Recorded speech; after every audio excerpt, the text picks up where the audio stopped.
दोस्तों, कुछ महीने पहले Umred Karhandla wild life sanctuary के पाउनी जोन में मैंने मेरी जिंदगी का सबसे इंटेंस टाइगर एनकाउंटर एक्सपीरियंस किया था।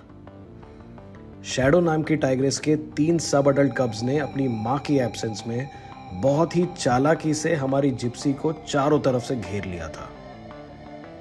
सालों की मेरी टाइगर लाइफ स्टडी के दौरान मुझे कई सारे सब अडल्ट टाइगर्स की बॉडी लैंग्वेज, उनकी मूवमेंट स्टडी करने का मौका मिला, लेकिन पाउनी की मेरी उस थ्रिलिंग सफारी में मुझे एक बात समझ आई कि ये तीनों सब अडल्ट्स कोई ऑर्डिनरी कब्स नहीं हैं। उनकी बॉडी लैंग्वेज, उनका अग्रेशन, उनकी कोऑर्डिनेटेड मूवमेंट्स, सब कुछ उनकी एज से काफी आगे था।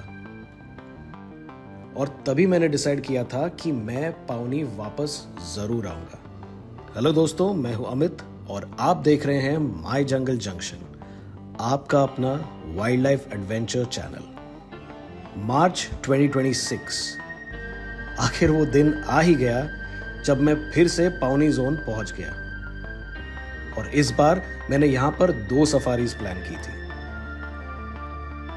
इन 2 सफारीज के दौरान मेरे 2 क्लियर टारगेट्स थे। पहला, 4 महीनों बाद शैडो के कब्स का बिहेवियर समझना। क्या वो अब भी पिछली बार की तरह थोड़े शाय, थोड़े अग्रेसिव हैं, या वक्त के साथ उनका बिहेवियर चेंज हुआ है। और मेरा दूसरा टारगेट था पाउनी में अचानक दिखने शुरू हुए 2 नए टाइगर्स को ट्रैक करना। एक full grown male tiger PT1 और एक मिस्टीरियस न्यू टाइग्रेस P36। हमने हमारा पाउनी मिशन स्टार्ट किया मॉर्निंग सफारी के साथ, जिसमें मेरे कुछ दोस्त भी जुड़े थे। मार्च महीने की उस सुबह घने बादल, नीला केसरिया आसमान और हल्की सी बारिश ने पाउनी में हमारा स्वागत किया। मार्च के महीने में ऐसा वेदर हमने बिल्कुल एक्सपेक्ट नहीं किया था। ओवरकास्ट कंडीशंस और बारिश टाइगर मूवमेंट्स को और भी अनप्रेडिक्टेबल बना देते हैं। लेकिन एक्सपीरियंस से हमें यह भी पता था कि जब कंडीशंस अनप्रेडिक्टेबल होती हैं, तब सरप्राइजेस और बड़े मिल सकते हैं। और कुछ ही देर में गाइड और ड्राइवर्स के नेटवर्क से एक एक्साइटिंग अपडेट आई। पाउनी के एक एरिया में 2 टाइगर स्पॉट हुए थे और ये खबर मिलते ही हम तुरंत उस डायरेक्शन में निकल पड़े। रास्ते में एक स्पॉटेड डियर का झुंड हमारी जिप्सी के आगे दौड़ लगा रहा था, मानो जैसे वो हमें जंगल के अंदर एस्कॉर्ट कर रहा था। और जैसे ही हम उस स्पॉट पर पहुंचे, हमने देखा कि मल्टीपल जिप्सीज एक जगह पर रुकी हुई थी और सारे टूरिस्ट एक ही डायरेक्शन में देखे जा रहे थे। ट्रीज के पीछे कुछ मूवमेंट नजर आ रही थी और फाइनली हमारे सामने झाड़ियों के पीछे 2 टाइगर्स थे। हमारे गाइड ने तुरंत उन दोनों टाइगर्स को आइडेंटिफाई किया। That's shadow tigress cubs. पहले का किल है स्पॉटेड डियर का, जो they just eating the remains. Carcass अभी बचा नहीं है कुछ, बट सिर्फ the horns can be seen. We're just waiting for them to come out. वहाँ पे सामने वाटर बॉडी है। The moment they come out, they'll walk towards the water body and we'll try and see if we can capture that movement. ये 2 सब adults shadow के 3 mail कब्स में से थे, जिन्हें हम पिछली बार मिले थे। और पिछले कुछ दिनों में उन 3 कब्स में से ये 2 कब्स हमेशा एक साथ स्पॉट किए जा रहे थे। और यहाँ के लोकल्स ने इन दोनों का नाम रखा है काल और भैरव। ये दोनों आज करीब 22 महीनों के स्ट्रॉन्ग सब अडल्ट टाइगर्स हैं। पिछली बार के मुकाबले ये दोनों आज जिप्सीज के प्रेजेंस में काफी रिलैक्स्ड और कंफर्टेबल नजर आ रहे थे। इनका फोकस पूरी तरह से अपने किल पर था। मैंने काफी देर तक काल को स्पॉटेड डियर कार्कस खाते हुए देखा। खाते खाते वो अचानक से उठा और अपने भाई की तरफ बढ़ने लगा, और फिर न जाने क्या सोचकर वो फिर से पलटा और वापस उस किल को जाकर खाने लगा।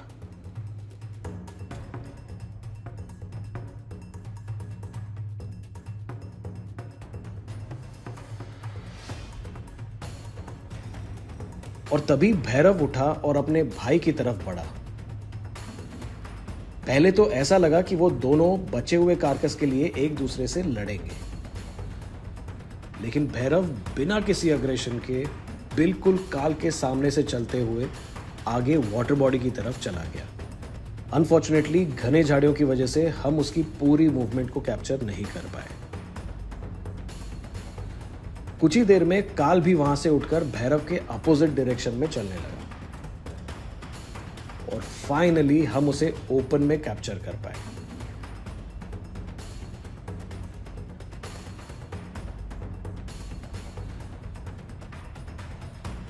कुछ देर चल के वो फिर से ग्रास कवर के पीछे बैठ गया और अपने आप को क्लीन करने लगा। सब अडल्ट कब्स का बिहेवियर काफी अनप्रेडिक्टेबल होता है, पर वो अक्सर एक दूसरे के करीब रहना पसंद करते हैं। इसलिए काल को ओपन में बैठे हुए देखकर हमें पता था कि जल्द ही भैरव भी वहीं आ सकता है।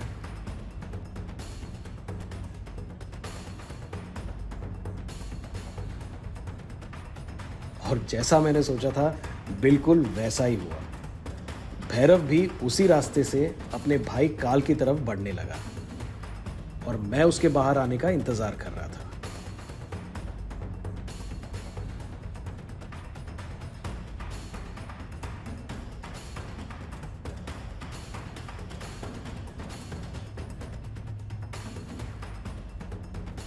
आखिर वो बाहर आ ही गया और मुझे उन दोनों की क्लियर मूवमेंट्स कैप्चर करने का मौका मिला।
वो दोनों फिर से एक ही डायरेक्शन में डेंस झाड़ियों के अंदर चले गए और उनका पीछा करते हुए हम ऐसी जगह पर पहुंच गए जहां उनके बाहर निकलने की उम्मीद थी।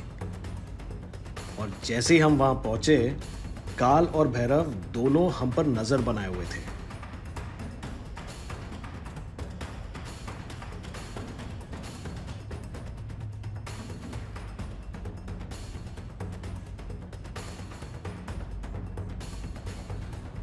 उन्हें प्लेफुल मूड में देखकर काफी अच्छा लगा, लेकिन उनकी मां शैडो और उनका तीसरा भाई कहीं नजर नहीं आ रहे थे।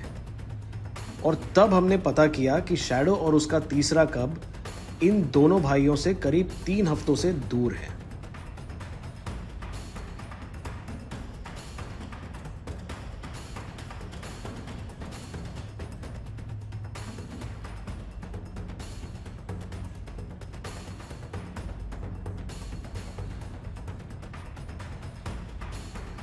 फॉरेस्ट स्टाफ के इनपुट्स के मुताबिक शैडो को उसके तीसरे कब के साथ उसके टेरिटरी से लगभग 10 किलोमीटर दूर देखा गया।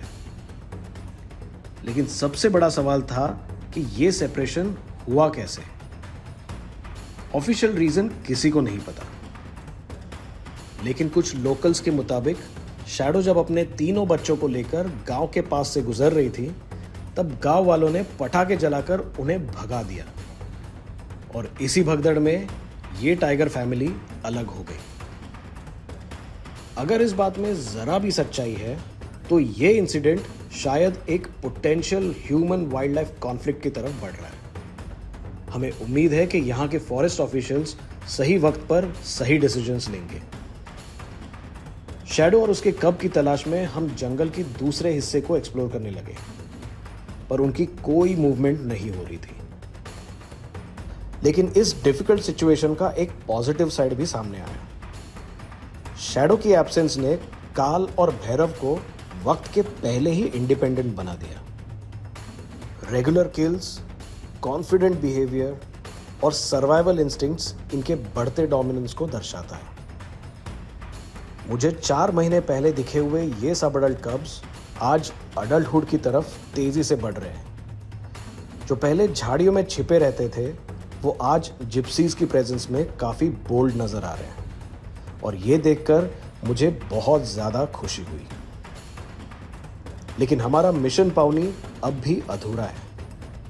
अब भी हमें शैडो और उसका तीसरा कब और PT1 male tiger and PT36 tigress को ट्रैक करना बाकी है। तो क्या हम हमारी नेक्स्ट सफारी में इन सब को ट्रैक कर पाएंगे? वेल, जानने के लिए देखिएगा हमारा पाउनी जोन का अगला और आखिरी व्लॉग। अगर आपको हमारा ये व्लॉग पसंद आया हो तो इसे लाइक, शेयर और हाइप करें। और अगर अब भी आपने हमारे चैनल को सब्सक्राइब नहीं किया हो तो प्लीज़ अभी के अभी करें। इंडिया की वाइल्ड लाइफ से जुड़े थ्रिलिंग एक्सपीरियंसेस के लिए देखते रहिए माय जंगल जंक्शन, आपका अपना वाइल्ड लाइफ एडवेंचर चैनल।